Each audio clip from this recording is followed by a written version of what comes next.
বন্ধুরা তোমরা কেমন আছো? আজকে মিনি কিচেনে কি বানাবো বলো তো? আজকে মিনি কিচেনে বানাবো ডিম টোস্ট। ডিম টোস্ট তো আমার কাছে খেতে খুব ভালো লাগে। তোমরা কারা কারা খেতে ভালোবাসো ডিম টোস্ট অবশ্যই কমেন্ট করে জানিও। কিন্তু দেখো, তার জন্য এখানে আমি নিয়ে নিয়েছি একটা ডিম আর নিয়ে নিয়েছি একটা পাউরুটি। এবার পাউরুটি না ছোটো ছোটো করে পিস পিস করে কেটে নেবো, কারণ আমার কড়াই তো ছোটো, অত বড় একটা পাউরুটি ধরবে না। তার জন্য ছোটো ছোটো পিস করে আমি 4 টুকরো করে নেবো পাউরুটিটা।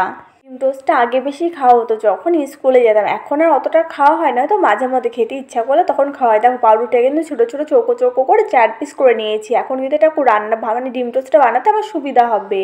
এবার সুন্দর করে প্লেটের পরে ডিমটাও ফাটিয়ে নিলাম। এবার ডিমটা ভালো করে গুলিয়ে নেবো। বন্ধুরা তোমরা যদি এখন আমার চ্যানেলটি সাবস্ক্রাইব না করে থাকো অবশ্যই মনে করে আমার চ্যানেলটি সাবস্ক্রাইব করে দাও। তোমাদের কাছে যদি ভিডিওটা ভালো লাগে তাহলে ভিডিওটা লাইক করে দিও। পাশে থাকা বেল আইকনটা অবশ্যই মনে করে প্রেস করে রেখো, যাতে আমার পরবর্তী ভিডিওর নোটিফিকেশন সবার আগে তোমার কাছে পৌঁছায়। এইদিকে দেখো, আমি কিন্তু উনুনের জলটা ভালোভাবে ধরিয়ে উনুনের উপরে বসিয়ে দিয়েছি। কড়াইটা হালকা গরম হয়ে গেলে তার মধ্যে দিয়ে দিয়েছি পরিমাণ মতো কিছুটা সরষের তেল। এবার তেলটা কিছুক্ষণ ভালো করে গরম করে নিতে হবে। এদিকে তো তোমরা দেখতেই পেয়েছো আমি ডিমের মধ্যে দিয়ে দিয়েছি সামান্য পরিমাণে লবণ, দিয়ে ডিমটা খুব ভালোভাবে গুলিয়ে নিয়েছি। তারপর এবার পাউরুটির গায়ে ডিমটা খুব ভালো করে এপাশ ওপাশ করে মাখিয়ে নেবো এক এক করে সব পাউরুটির গায়ে। দেখো ডিম টোস্ট আমরা সবাই বানাতে পারি, আমি আলাদা করে তোমাদের কি বানানো শেখাবো। ডিম টোস্ট দেখো এক একটা পাউরুটি নিচ্ছে, পাউরুটির গায়ে ডিমগুলো খুব ভালো করে লাগিয়ে নিচ্ছি। আমি কিন্তু 4টে পাউরুটির গায়ে ডিমটা খুব ভালো করে মাখিয়ে নিয়েছি। আর এদিকে তো কড়াই তেলটাও গরম হয়ে যাবে, এক এক করে তেলের ভেতরে দিয়ে দেবো পাউরুটিগুলো ভাজা হওয়ার জন্য। এবার ডিম টোস্টটা এক পাশ কিছুক্ষণ সময় নিয়ে ভালো করে ভেজে নিতে হবে। এখন আর কি কাজ, এক পাশ ভাজা হয়ে গেলে আর এক পাশ ভাজা হওয়ার জন্য খুন্তিতে সুন্দর করে উল্টে দিতে হবে। এটাই মাঝে মাঝে করতে হবে। ডিম টোস্ট ভাজতে তো বেশি সময় লাগে না, তাড়াতাড়ি ভাজাটা হয়ে যায়। তোমরা একটু পাশে থাকলে মিনি কিচেনের ভালো ভালো রান্নার ভিডিও করে তোমাদের দেখাবো। তোমরা আমার মিনি কিচেনে আর কি কি রান্নার ভিডিও দেখতে চাও সেটাও কমেন্ট করে জানাতে পারো, তাহলে তোমাদের পছন্দ মতো রান্নার ভিডিও করে দেখাতে পারি। এইদিকে দেখো ডিম টোস্টটা দেখে তোমরা বুঝতে পারছো ডিম টোস্টটা কিন্তু আমার ভালো করে ভেজে নেওয়া হয়ে গেছে। আবার ডিম টোস্টটা সুন্দর করে প্লেটে পরে তুলে নেব। ডিম টোস্টটা কড়াই থেকে তুলে নেওয়া হয়ে যাওয়ার পর কড়াই ওই তেলের ভেতরে দিয়ে দিলাম আর একটা ডিম টোস্ট ভাজা হওয়ার জন্য। এইভাবে এক এক করে সব ডিম টোস্টগুলো ভেজে নেব।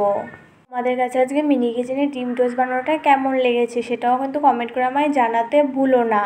তোমাদের কার কার ডিম টোস্টগুলো দেখে খেতে ইচ্ছে করছে সত্যি কথা বলে যাবে। কিন্তু আমার মা প্রথমেই পাউরুটি দেখে বলছে তুই এইটুকু কড়াইতে বড় পাউরুটিতে কী করে ডিম টোস্ট বানাবি। আমার মা ভাবে আমার মাথায় একটুও বুদ্ধি নেই। বলো আমিও তো বুঝতে পারি অত বড় পাউরুটি আমার এই কড়াইতে ধরবে না, আমার ছোটো ছোটো করে কেটে নিতে হবে। আর মাকে কে বোঝাবে যে বুদ্ধিটা আমারও আছে, আমি কম বেশি রান্না করতে টুকটাক পারি। আমার হাতের রান্না আমার দাদা আমার বাবা এরা খুব পছন্দ করে। আমার মার কাছে অতটা ভালো লাগে না। আমার মার কথা হচ্ছে আমি নাকি তেল মশলা খুব বেশি পরিমাণে দিই, কিন্তু আমার দাদা আর আমার বাবার কাছে খুব ভালো লাগে আমার হাতের রান্না নাকি। এইদিকে দেখো তোমাদের সাথে কথা বলতে বলতে আমার ডিম টোস্টটা কিন্তু ভালো করে ভেজে নেওয়া হয়েছে। দেখেছো লাস্টে যেটুকু ডিম ছিল এই দুটো পাউরুটির পর আমি সবটাই দিয়ে দিয়েছি। এটা ভালো আরও বেশি খেতে টেস্টি হবে বেশি করে ডিম দেওয়াতে। আমি ঘরে বসে ভিডিওতে ভয়েস দিচ্ছি আর দুটো পাখি এসে আমার ঘরের পেছনে না ঝগড়া করছে, আর সেটা পুরো আমার ভয়েসই আসছে। কি আর করা যাবে, ঝগড়া সবার মধ্যে হয়। এদিকে দেখো তোমাদের সাথে গল্প করতে করতে আমার ডিম টোস্টগুলো কিন্তু ভালো করে ভেজে নেওয়া হয়ে গেছে। দেখেই বুঝতে পারছো ডিম টোস্টগুলো খেতে কতটা টেস্টি হবে।